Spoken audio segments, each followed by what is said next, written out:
Hello అండి, welcome back to my channel. ఈ వీడియోలో మీకు 2025వ సంవత్సరంలో కార్తీక మాసం ఎప్పుడు ప్రారంభమవుతుంది, ఎంతవరకు ఉంటుంది, పోలీస్ వర్గం ఎప్పుడు చేసుకోవాలి, కార్తీక పౌర్ణమి ఏ రోజు వచ్చింది, అసలు కార్తీక సోమవారాలు ఎన్ని వచ్చాయి, ఏ ఏ తేదీల్లో వచ్చాయి, అలాగే ఈ మాసంలో వచ్చే కొన్ని ముఖ్యమైన పండుగల కోసం తెలుసుకుందామండి. మాసాల్లో అత్యంత పవిత్రమైన మాసం కార్తీక మాసం. ఈ మాసంలో పౌర్ణమి నాటి చంద్రుడు కృత్తిక నక్షత్ర సమీపంలో ఉండడం వల్ల దీనికి కార్తీక మాసం అని పేరు వచ్చింది. ఈ కార్తీక మాసం అంటే శివునికి ఎంతో ప్రీతికరమైన మాసం. ఈ కార్తీక మాసంలో చేసే స్నానాలు, దానాలు, జపాలు, పూజలు, వ్రతాలు, ఉపవాసాలు, దీపాలు వెలిగించడం, వనభోజనం వంటి వాటివి చేయడం వల్ల జన్మ జన్మల పాపం ప్రక్షాళన చేసి అనంతమైన పుణ్యఫలాన్ని ఇచ్చే మహిమాన్విత మాసం కార్తీక మాసం. ఇటువంటి విశేషమైనటువంటి మాసంలో ఈ 2025వ సంవత్సరంలో ఎప్పటి నుండి ప్రారంభమవుతుందంటే దీపావళి అయిన మరుసటి రోజు నుండి మనకి కార్తీక మాసం అనేది ప్రారంభమవుతుందండి. అయితే దీపావళి ఏ రోజు వచ్చింది, అమావాస్య గడియలు ఎప్పటి వరకు ప్రారంభం, ఎప్పటి వరకు ఉంటున్నాయి, లక్ష్మీ పూజ ఎప్పుడు చేయాలి, అర్ధరాత్రి లక్ష్మీదేవులు ఎప్పుడు పూజించాలి, ధనత్రయోదశి లక్ష్మీ కుబేరులు ఎప్పుడు చేయాలి, ఇలాంటి విశేషాలతో ఆల్రెడీ ఒక వీడియో చేశానండి. ఆ వీడియో ఒకసారి వెళ్ళి చూడండి, ఆ వీడియో యూజ్ అవుతుంది. అందుకని తప్పకుండా ఈ వీడియో చూసిన తర్వాత ఆ వీడియో కూడా చూడండి. మీకు ఏవైనా డౌట్స్ ఉంటే కామెంట్ సెక్షన్లో అడగండి, నేను రిప్లై ఇస్తాను. ఇప్పుడు కార్తీక మాసం ఎప్పుడు ప్రారంభమవుతుందో తెలుసుకుందాం. 2025 అక్టోబర్ 22వ తేదీన బుధవారం పాడ్యమి తిథితో మనకి కార్తీక మాసం స్టార్ట్ అవుతుందండి. ఇంకా ఎప్పుడు ముగుస్తుందంటే 2025 నవంబర్ 20వ తేదీన గురువారం అమావాస్య తిథితో మనకి కార్తీక మాసం అనేది ముగుస్తుందండి. ప్రతి మాసాల్లో 30 లేదా 31 రోజులు ఉన్నట్టుగానే కార్తీక మాసంలో కూడా మనకి 30 రోజులు ఉంటాయండి. ఈ కార్తీక మాసం నెల రోజులు కూడా ఎంతో భక్తి శ్రద్ధలతో నియమ నిష్ఠలతో ఆ శివుణ్ణి ఆరాధిస్తాము. ఈ నెల రోజులు పూజ చేయలేని వాళ్ళు కనీసం ఆ స్వామివారికి ఎంతో ఇష్టమైనటువంటి సోమవారాల్లో పూజ చేసినా కూడా సరిపోతుంది, అనుగ్రహం పొందవచ్చండి. ఈ సంవత్సరం మనకి 4 కార్తీక సోమవారాలు వచ్చాయండి. అవి ఎప్పుడు వచ్చాయంటే మొదటి సోమవారం 2025 అక్టోబర్ 27వ తేదీన సోమవారం షష్ఠీ తిథితో వచ్చిందండి. ఇంకా రెండో కార్తీక సోమవారం 2025 నవంబర్ 3వ తేదీన సోమవారం త్రయోదశి తిథితో వచ్చిందండి. మూడో సోమవారం 2025 నవంబర్ 10వ తేదీన సోమవారం పంచమి తిథితో వచ్చిందండి.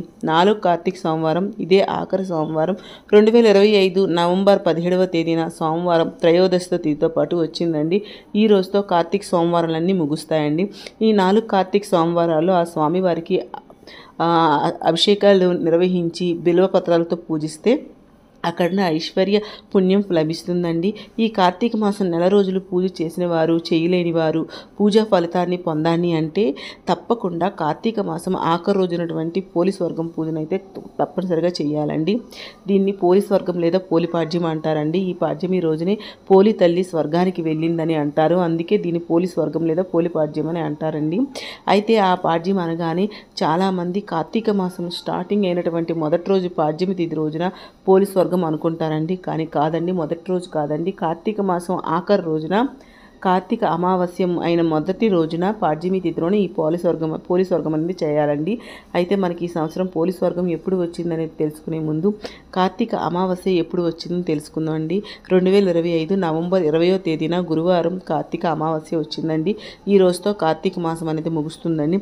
ఇంకా నెక్స్ట్ 2025 నవంబర్ 21వ తేదీన శుక్రవారం నుండి మనకి మార్గశిర మాసం అనేది స్టార్ట్ అవుతుందండి. సో మొదటి రోజు మనకి పాడ్యం తిథి వస్తుంది. ఈ రోజే పోలీస్ వర్గం అనేది దీపాలు అనేది వదిలిపెట్టాలండి. మనకి ఈసారి 2025 నవంబర్ 21వ తేదీన పాడ్యమి తిథి శుక్రవారం వచ్చిందండి.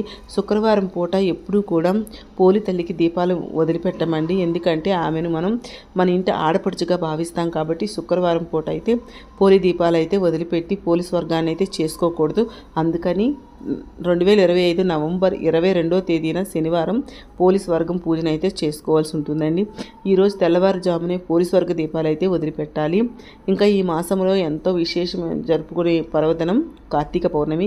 ఈరోజే జ్వాలాతోరణం జరుగుతుందండి. అలాగే 365 ఒత్తులు కూడా ఈరోజే వెలిగిస్తారండి. అత్యంత ముఖ్యమైనటువంటి కేదార్ నోములు కూడా ఈరోజే నోచుకుంటారు. అయితే ఈ 2025వ సంవత్సరంలో మనకి ఈ కార్తీక పౌర్ణమి ఎప్పుడు వచ్చిందంటే నవంబర్ 5వ తేదీన బుధవారం వచ్చిందండి. ఈరోజు కార్తీక పౌర్ణమి. ఈరోజు పౌర్ణమి గడియలు ఎప్పటి నుండి ఎప్పటి వరకు ఎంతవరకు ఉన్నాయి అంటే నోములు ఏ సమయంలో నోచుకోవాలి అనేవన్నీ కూడా ఇప్పుడు చూద్దామండి. మనకి కార్తీక పౌర్ణమి నవంబర్ 5వ తేదీన మనకి బుధవారం పౌర్ణమి వచ్చిందండి. సో ఈరోజే మనం కార్తీక పౌర్ణమి జరుపుకుంటారండి. సో అలాగే ముఖ్యమైన పండుగలు ఏంటో కూడా ఇప్పుడు చూద్దామండి. ఈ కార్తీక మాసంలో వచ్చే కొన్ని ముఖ్యమైన పండుగలు ఏ ఏ తేదీల్లో వచ్చాయి ఇప్పుడు చూసుకుందాం. 2025 అక్టోబర్ 22 బుధవారం ఆకాశ దీపం ప్రారంభమవుతుందండి. అలాగే ఈరోజు బలిపాడ్యమి. నెక్స్ట్ అక్టోబర్ 23 గురువారం యమద్వితీయ లేదా భగిని హస్త భోజనం. అక్టోబర్ 25 శనివారం నాగుల చవితి. అక్టోబర్ 26 ఆదివారం నాగపంచమి. అక్టోబర్ 30 గురువారం కోటి సోమవారం. నవంబర్ 1 శనివారం ప్రబోధిని ఏకాదశి. నవంబర్ 2 ఆదివారం క్షీరబ్ది ద్వాదశి. దీన్నే చిలుక ద్వాదశి అని కూడా అంటారండి. ఈరోజే తులసి వివాహం జరుగుతుంది. నవంబర్ 5 బుధవారం కార్తీక పౌర్ణమి. నవంబర్ 18 మంగళవారం మాస శివరాత్రి. నవంబర్ 20 గురువారం అమావాస్య. దీన్నే కార్తీక అమావాస్య అని అంటారండి. దీంతో మనకి కార్తీక మాసం ముగుస్తుందండి. ఇవేనండి ఈ మాసంలో వచ్చే కొన్ని ముఖ్యమైన పండుగలు. అయితే ఈ వీడియో మీకు నచ్చింది అనుకుంటున్నాను, ఇన్ఫర్మేటివ్ అనుకుంటున్నాను. నచ్చితే ప్లీజ్ అండి లైక్ చేయండి, షేర్ చేయండి, నా ఛానల్ని సబ్స్క్రైబ్ చేసుకోండి ప్లీజ్ అండి.